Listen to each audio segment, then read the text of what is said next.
आई बाबा सांगतात मी त्यांचं भविष्य आहे, पण आम्ही ज्या रस्त्यावरनं जातोय तिथे तर खूपच खड्डे आहेत. मग कसं राहील भविष्य सुरक्षित?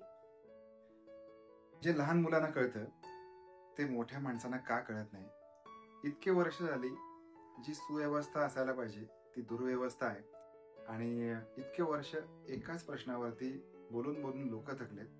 आमच्यासारखे युट्यूबवर बोलून काय होणार. यावेळेला खरं तर महामार्गाचा व्हिडिओ महामार्ग करणार नव्हतो, पण राहवलं नाही. असंख्य लोक जाणार आहेत आणि त्यांना माहिती पुरवावी त्या कारणासाठी न राहून सुद्धा, इच्छा नसून सुद्धा आपण व्हिडिओ करतोय मुंबई गोवा महामार्गाचा. चला तर मग महामार्गावरती. त्याचं असं झालं की आपली PUC संपली गाडीची. मी सगळे डॉक्युमेंट ओके ठेवा, कारण पोलिसांचा पहारा जागता आहे. फोटो ऑनलाईन काढतात, त्याच्यामुळे PUC इन्शुरन्स सगळ्या गोष्टी जाताना व्यवस्थित ठेवा.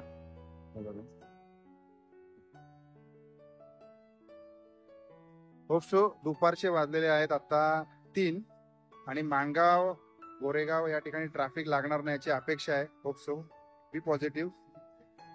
हे बघा, आणि इथे मस्त कुत्र पण दिसलं. या या या.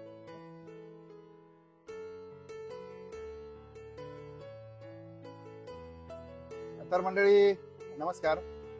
पनवेल पासून आपण प्रवास सुरू केलाय आणि एक थोडी मला माहिती हवी होती की आता सध्या मी कर्नाळा खिंडीपर्यंत येऊन पोहोचतोय आम्ही आता.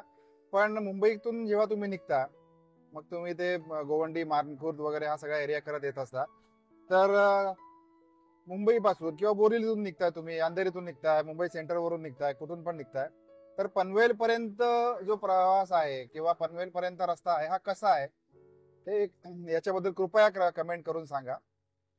आता बऱ्याच वेळेला थोडस शासनाकडून आहे ना रस्त्याची डागडुजी करणार अशा स्वरूपामध्ये आपल्याला एक आश्वासन दिलं होतं. तसं तुम्हाला जागोजागी ह्या गोष्टी दिसतात. म्हणजे रस्त्याची थोडीफार डागडुजी होताना दिसते. ज्या ठिकाणी रस्ता खराब आहे तो रस्ता चांगला होताना दिसतोय. अवजड वाहनं सुद्धा येता जाताना रस्त्याला तुम्हाला दिसत आहेत. आणि विशेष म्हणजे मुंबईकडून निघताना किंवा पनवेलवरून जेव्हा तुम्ही निघताना, तर साधारणपणे नागोठण्यापर्यंत वगैरे रस्ता चांगला आहे असं म्हणायला हरकत नाही. पण नागोठण्यापासून माणगाव पर्यंत अत्यंत बिकट अवस्था होते, वाईट अवस्था होते. तर बघा आता आपण हा रस्ता तर बघायला दुतर्फा रस्ता चांगला आहे, 2 वे रोड आहे आणि त्याच्यामुळे माणगाव पर्यंत किंवा नागोठण्यापर्यंत तुम्ही व्यवस्थित झाला असं अपेक्षा आहे. त्याच्यातून आपण बघूया रस्ता कसा दिसतोय पुढे. ट्रॅफिकही वाटत नाहीये अजून तरी. हा, आणि आपण तारीख किंवा दिवस सांगायचा विसरलोय. आम्ही निघालोय किती तारखेला, तर आज तारीख आहे 23 ऑगस्ट 2025 आणि वेळ आहे साधारणपणे 3:15 3:30 वाजलेले आहेत. आणि या पट्ट्यामध्ये तरी ट्रॅफिक लागलेलं दिसत नाही किंवा ट्रॅफिक नाहीच आहे असं म्हणायला लागेल. तर अजून एक मला एक थोडीशी अपडेट द्यायची आहे की कर्नाळा खिंडीमध्ये जी टर्न्स आहेत ना ती एकदम बेकार टर्न्स आहेत, एकदम खतरनाक टर्न्स आहेत. आणि मागच्या गणपतीतच इथे एक ट्रॅव्हल उलटली होती, जिथे आता आपण एक्झॅक्टली तुम्ही बघताय तिथे. त्याच्यामुळे रात्रीचा प्रवास असेल तरी पण जपून करा, व्यवस्थित करा. आणि जर का तुमचा ट्रॅव्हल्सने तुम्ही प्रवास करताय, तर जर का तुमचा ट्रॅव्हलवाला ओव्हर स्पीड करतोय, तर त्याला थोडस तुम्ही टोकायला पाहिजे किंवा वेळीच त्याला थांबवायला पाहिजे की बाबा स्पीड कमी कर किंवा व्यवस्थित चालव. पोरं बाळ सगळेजण आपल्याला गणपतीला जायचं असतं, गावी जायचं असतं. त्याच्यामुळे ही गोष्ट बाकी तुम्ही आवर्जून करा, कारण ट्रॅव्हल्सचा जो बिझनेस आहे त्यांना खूप गडबड असते. या सीझनला खूप भाडी मारायची असतात. त्याच्यामुळे कृपा करून एक ही गोष्ट करा. त्याच्यामुळे एक बेनिफिट होईल की तुम्ही सुरक्षितपणे व्यवस्थित प्रवास कराल. आणि जागोजागी आता तुम्हाला पोलिसांचं नियंत्रण पण दिसेल. इथून पुढच्या अजून 2 दिवसामध्ये खूपच जास्त ऍक्टिव्हेट होईल. तर मगाशी सांगितल्याप्रमाणे तुमचे जे काही डॉक्युमेंट्स असतील ते सुद्धा व्यवस्थित ठेवा, क्लिअर ठेवा. PUC इन्शुरन्स या सगळ्या गोष्टी घेऊनच तुम्ही ट्रॅव्हल करा. धन्यवाद.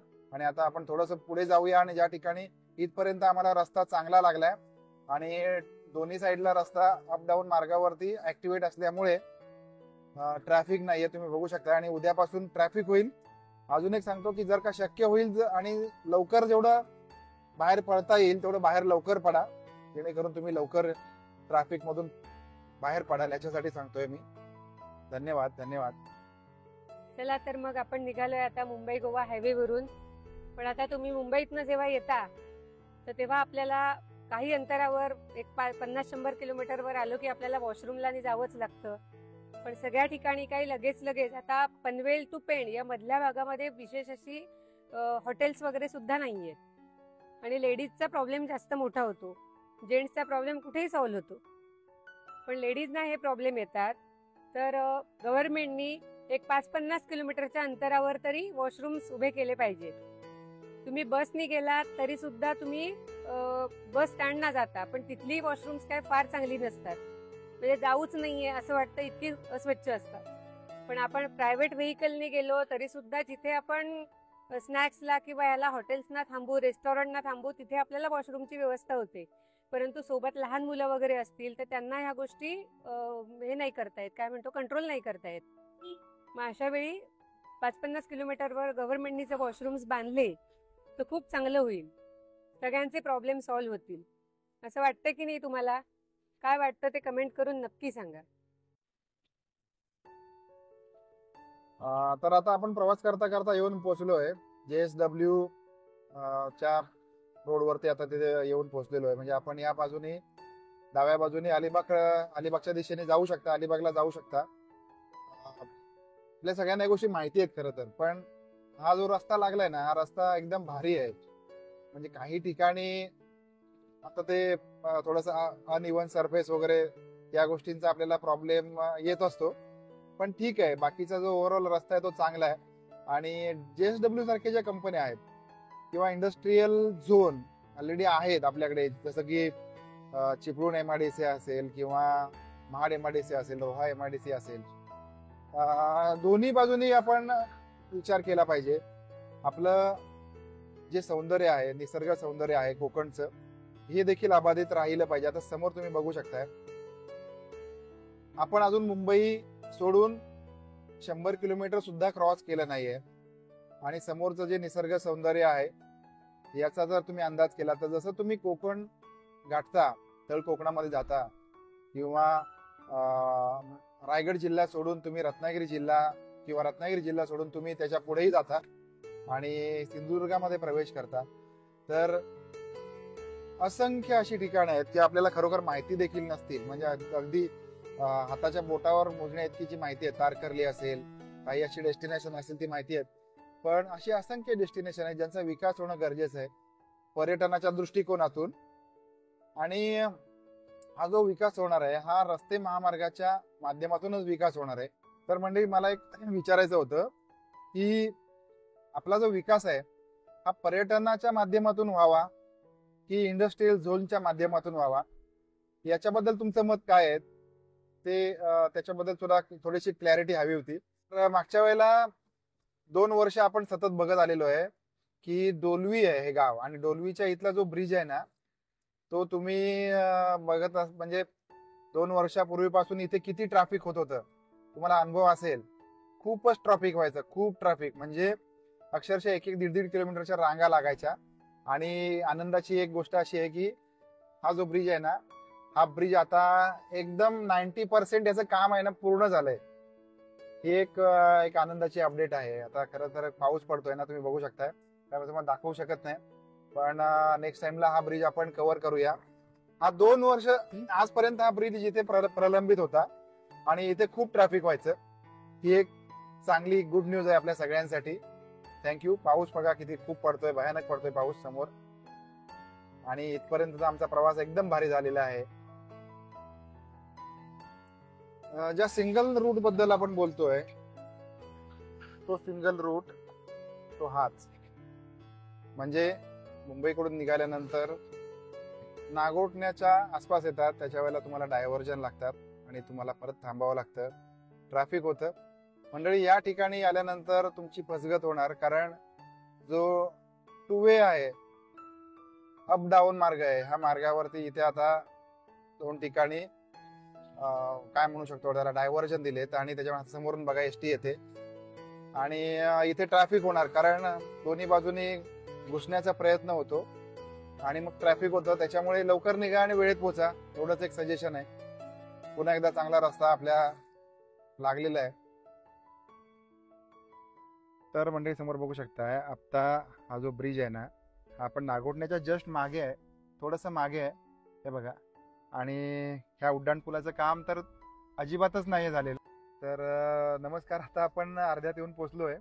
आणि कुठपर्यंत येऊन पोचलोय तर नागोठण्याच्या जस्ट मागे आलोय. आणि आपण जे बोलत होतो नागोठणा ते माणगाव, नागोठणा ते माणगाव तिथपर्यंत येऊन पोचलोय. प्रवास एकदम मस्त झाला फायनली. आणि आता जो ब्रिज तुम्हाला दाखवतोय मी, हा बघा, हा समोरचा जो ब्रिज आहे, हा ब्रिज याच्याबद्दल आपण पूर्णपणे नाराज आहे. हा जो ब्रिज आहे ना, याच्याबद्दल पूर्णपणे नाराज आहे. कारण याचं काम काहीच नाही चालू पूर्ण. म्हणजे सुरुवात झाली की संपलंय, की सुरुवात व्हायची की हा करणारच नाहीये, याच्याविषयी काहीच माहिती नाहीये काय का. त्याच्यामुळे इथे ट्रॅफिक 200% होणार. Be careful. आणि अजून पुढे जाऊन आपण बघूया कसं काय दिसतंय ते. ओके है ना. इथपर्यंत ओके झालेला आहे प्रवास. ओके फायनली इथून पुढचा बघूया, ब्रिज आणि माणगावचं ट्रॅफिक दोन्ही बघूया. आणि शेअर करून ठेवतोय. हा तर गेल्या वर्षी सुद्धा मला सगळ्यात जास्त ट्रॅफिकचा सामना करावा लागला ना, तो या इथे हे बघा. आणि हे जे अंडरपास दिसतंय, ब्रिजचा बोगदा, हा सुद्धा अनेक वर्ष पडून आहे. आणि आता इथे थोडंसं थातूर मातूर काहीतरी काम चालू आहे हे बघा, बघू शकता इथे. आणि कारण खड्डे बुजवायचं काम चालू आहे. थातूर मातूर म्हणजे खड्डे बुजवायचं काम चालू आहे. आणि हा बघा, हा समोरचा खड्डा बघा. अरे देवा, हे बघा आयुष्यभर. आणि या इथे एक्झॅक्टली आपण जी गोष्ट करतोय, अनेक वर्षानुवर्ष जे ट्रॅफिक होतं ते या इथे होतं. आणि तुम्हाला दुसरीकडून कुठेही बाहेर पडायचा पर्याय मिळत नाही. त्याच्यामुळे ट्रॅफिकमध्ये तुम्ही अडकता. हेच ते ठिकाण आहे. आणि इथे अडकल्यामुळे इथून जे मागे 5-5 किलोमीटरच्या ज्या रांगा लागतात ना, त्याची जी कहाणी आहे ती एकदम खतरनाक आहे. हे बघा, हे ट्रॅफिक आता कमीत कमी ठीक आहे. आता तुम्हाला उद्या परवामध्ये जर खड्डे बुजवून मिळाले तर वेल अँड गुड आहे. नाही मिळाले तर मग काय, आपल्या पुढे पर्याय नाहीये. आणि इथे तुम्हाला काय वाटतंय की या ठिकाणी येऊन इतकं तुम्ही जर काम चांगलं केलं तर थोडंसं अजून काम चांगलं करण्याची गरज आहे. आणि लवकरात लवकर करण्याची गरज आहे. कारण कसं असतं, जो पांढऱ्या कपड्याला एखादा काळा डाग राहतो ना, तो काळा डाग सुद्धा उठून दिसतो असं म्हणतात ना, तशी परिस्थिती होऊ नये. आणि ह्या एका छोट्या कामापोटी इतके सगळे चाकरमानी जे गावाला जाणार आहेत ना, त्यांना त्रास होऊ नये याची बाकी थोडीशी खबरदारी गेली पाहिजे. हा फ्लेवर ब्लॉकचा जो रोड आहे, या रोडवरून आपण चाललोय. आणि आता छोटासा डायव्हर्जन हे बघा. ठीक आहे, खड्डे समजू शकतो, पण इथे जे ट्रॅफिक होणार आहे ना एक सिंगल लेनमुळे, ते खूपच खतरनाक असणार आहे, खूपच वाईट असणार आहे. हे येत्या 2-4 दिवसांमध्ये आपल्याला कळून येईल. आणि मला तुमच्याकडून एक अपेक्षा ही आहे की तुम्ही जे काही असेल ते कमेंट बॉक्समध्ये मांडाल तुमचं म्हणणं. कारण आम्ही प्रकर्षाने हा मुद्दा उठवून धरलेला आहे आणि प्रकर्षाने या सगळ्या गोष्टींवरती बोलतो. त्याच्यामुळे तुम्ही तुमचं म्हणणं कमेंट बॉक्समध्ये मांडावं. चांगलं आहे त्याला चांगलं बोलतोय, आणि जिथे जिथे प्रॉब्लेम वाटतोय तिथे तिथे ते देखील बोलतोय. धन्यवाद मंडळी. पुन्हा एकदा डबल लेन वरती आपण आलेलो आहोत.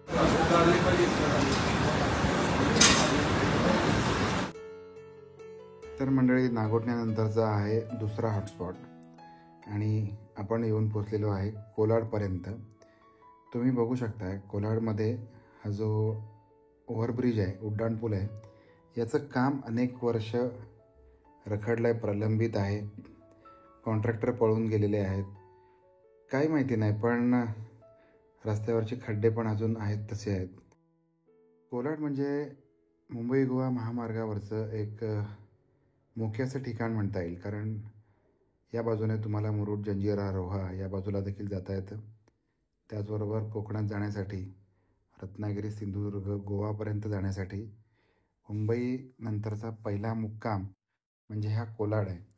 त्याच्यामुळे जर का इथे ट्रॅफिक होत असेल तर याचं कारण आहे म्हणजे समोर बघू शकताय त्याप्रमाणे सर्व्हिस रोड आहे आणि हा सर्व्हिस रोड अत्यंत आवळ आहे, अरुंद आहे.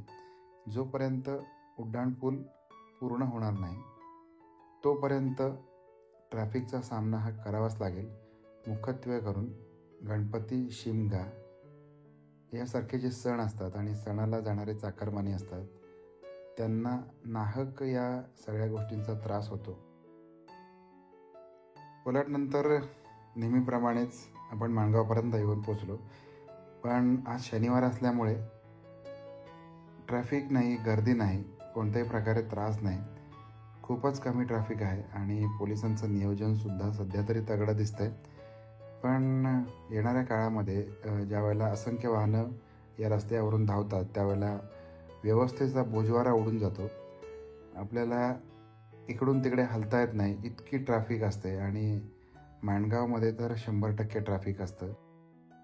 माणगाव बायपास या रस्त्याची काय परिस्थिती आहे या संदर्भातला व्हिडिओ त्या जागेवरती जाऊन आपण टाकलेला आहे. तो देखील जाऊन आपण मोकळ्या वेळेमध्ये बघू शकता.